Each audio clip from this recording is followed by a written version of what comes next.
And here we are. So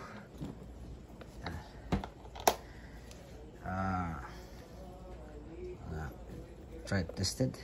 Ito no, nakuha natin to bago. And tokay, nawala yung parang ganito, black.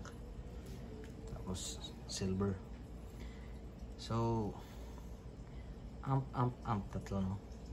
Ito ay booster. Right, ganito. Okay. Maayos. So yung Behringer tried and true. Optical, walang ano silaling, walang tawag dito, yung switch pag apak automatic yan siya, pag bitaw may delay pag switch. And then papunta dito booster, kasi minsan may booster to siya dito, pero ito minsan no, para pag boost siya. And ito para may Zakkwald effects and may sticker, then metal core and may sticker din. Buffered no, kasi kailangan din ng buffer. Ang buffer ko is ito, and ewan ko kung buffered ba ito, basta ito is lumang luma na ito.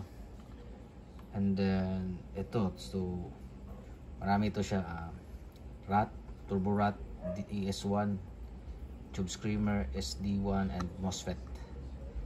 Then ito yung distortion yan. Ayan. Low gain yan. Chorus. So pipilian ko pa no, consider parang this will go, or depende sa kanila.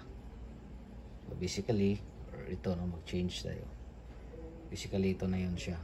So naghanap kami ng reverb or time effects, konti na lang. So ma-change din ito na ulit ng ano ba yung form, kasi ang problem is ito yung mga DC chain ko. Yan, hindi siya yung parang L. Tapos yung mga jack ko is malalaki, hindi siya yung maliit, yung slimmer.